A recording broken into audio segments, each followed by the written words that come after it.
Vamos a hablar de la verdad del perdón y la verdad de la culpa. El no perdonar impide que yo sea sano emocionalmente. Pero si tú no lo decides, nadie te va a cambiar. Bienvenido a esta segunda parte de nuestro seminario sobre las emociones lastimadas. Y hoy vamos a estar hablando sobre perdón y culpa.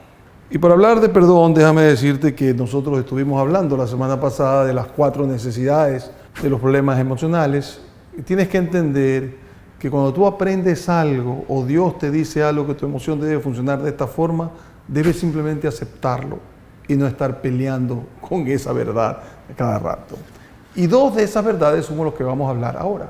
Vamos a hablar de la verdad del perdón y la verdad de la culpa. Y cómo debemos manejarnos con ella.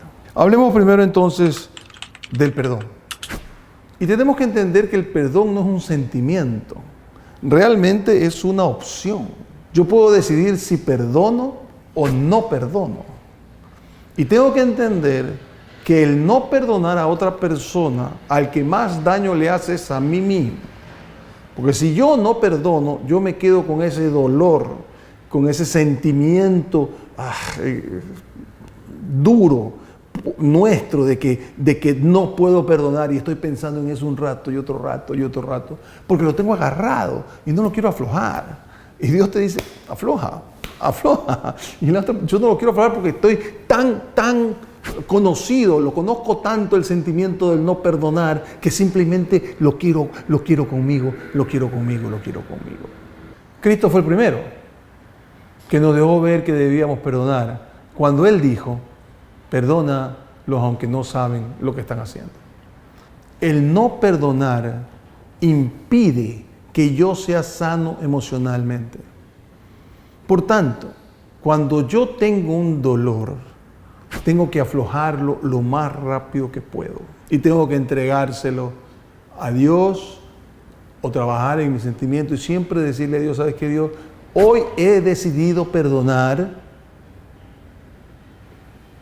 Ahora tú encárgate. Pero yo ya decido. Y el sentimiento Dios te permitirá que lo tengas y que sientas que has perdonado. Pero si tú no lo decides, nadie te va a cambiar. Dios no te va a obligar, otra persona no te va a obligar. Solo tú tienes la voluntad de decir, es necesario que perdone. Hasta este momento puede durar mi dolor de esta manera. Como dijimos en el tiempo que hablamos del duelo, haz una carta y diciendo, la persona me hizo esto. Cuando termines, pon, he decidido perdonarte. Oración. Dios, he decidido perdonar, pon en mí el sentimiento del perdón. Y lo rompes. Esa es la única manera que tú tienes para perdonar. Mientras tú no perdones, el que está más pesado eres tú, no la persona a la que no le concedes el perdón. No te estoy diciendo, y en ningún momento te lo diré, que recuperes la relación. No, eso se puede haber fallado, se puede haber muerto para siempre y no tener nada que ver contigo ya. Pero el perdonar en tu corazón es tu necesidad y tienes que lograrlo, aunque no recuperes la relación con esa persona. Primer problema, perdón. Segundo problema, la culpa.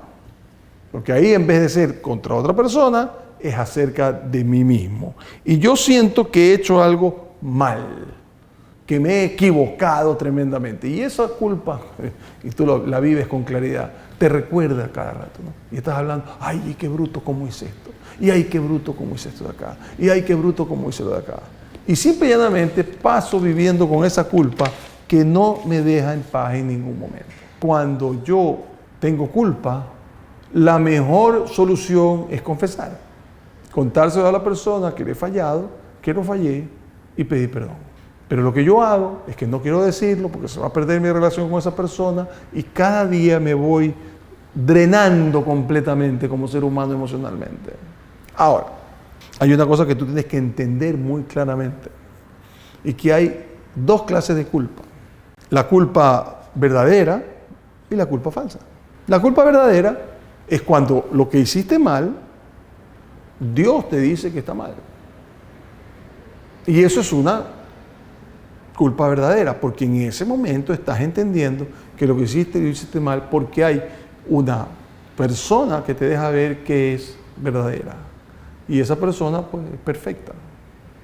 ¿Cuál es la falsa?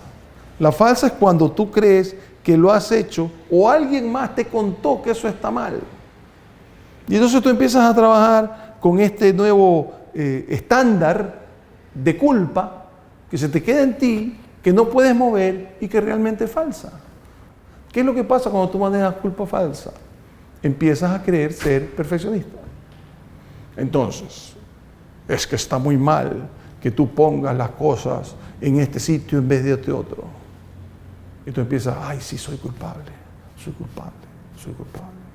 Mi valor va a ser mejor o peor dependiendo a la culpa que esté acumulando. Y cuando acumulo un montón de culpa falsa, que simplemente la traigo por niveles estándares que traigo de otra persona o que pienso yo, pero que no son reales, yo empiezo a manejarlas dentro de mí una y otra vez.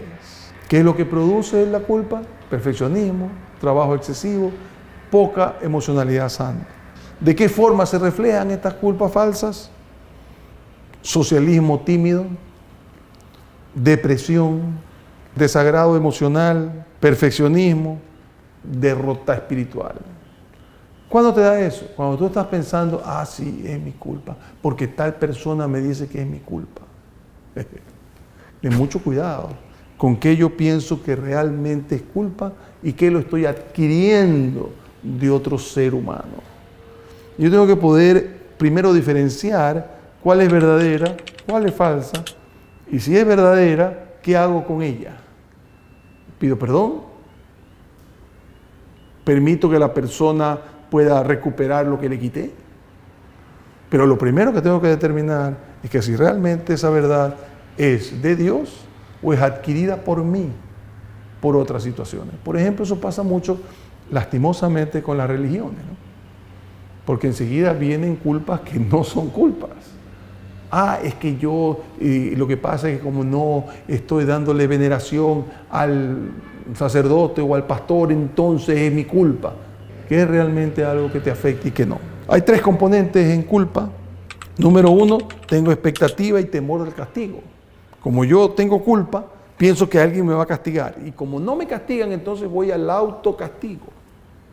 Entonces, yo me acuerdo cuando yo era muchachito, mi madre no nos podía contener. Nosotros éramos 4 hombres, éramos terroríficos.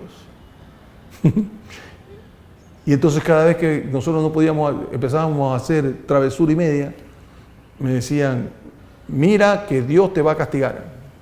Y yo me golpeaba, ya viste, Dios te castigó. Entonces yo empecé a entender primero que Dios estaba mirando para darme palo. Y empecé a ver que yo debía tener autocastigo. Y muchas veces me he visto sentado, cuando he trabajado con mis problemas emocionales, que cuando me golpeo pienso, ya viste, bien hecho por haber hecho esto de acá. Ah, ya viste, eso te pasa por haber hecho esto de acá. Y lo pensamos porque simplemente a eso mi mamá me puso eso en mi cabeza, de que en algún momento yo tengo que tenerle miedo a Dios o que voy a obtener autocastigo. Entonces cuando yo hice algo mal y me golpeo, ya, estaba llamando. Eso no es, eso es compensar. Y la culpa no viene por ese lado. La segunda cosa, el segundo componente de la culpa es la baja autoestima. Te avergüenzas de todo.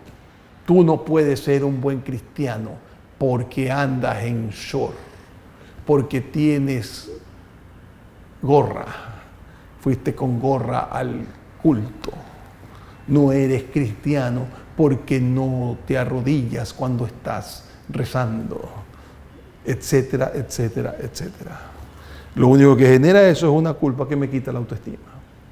Y yo empiezo a pensar que todo el mundo me ve de una forma menor a la que realmente me ve, empezando por Dios, que me ve como una creación hermosa. Y el tercero es la expectativa del rechazo. ¿Realmente me aman? Yo soy culpable. Soy una persona que no cumplo la expectativa. ¿Quién me va a amar? No tengo valor. Y yo empiezo a tener ese tipo de cosas y lo paso al siguiente, que es, Dios me debe abandonar por esto. Dios no debe amarme para nada por esto. Dios debe estar muy mal conmigo por esto. Entonces, para concluir hoy día, 2 problemas emocionales graves. La falta de perdón a otras personas. El pensar que es imperdonable eso que te han hecho. Eso te trae un peso en tu alma que te daña emocionalmente. Y la segunda, la que tienes contigo mismo, que es la culpa, que se cambia en culpa verdadera y culpa falsa. Y cuando tú tienes mucha culpa falsa, lo que pasa en tu cerebro es que empiezas a no creer que tú vales, que eres amada, eres una persona que merece ser amada, una persona que perteneces.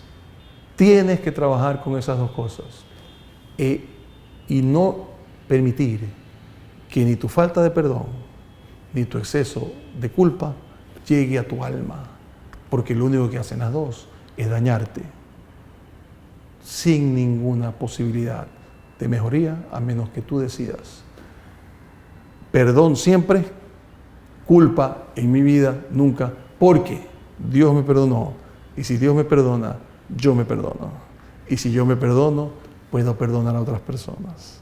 Con eso termino con la culpa y la falta de perdón, lo más importante en mi alma cuando hablo de problemas emocionales.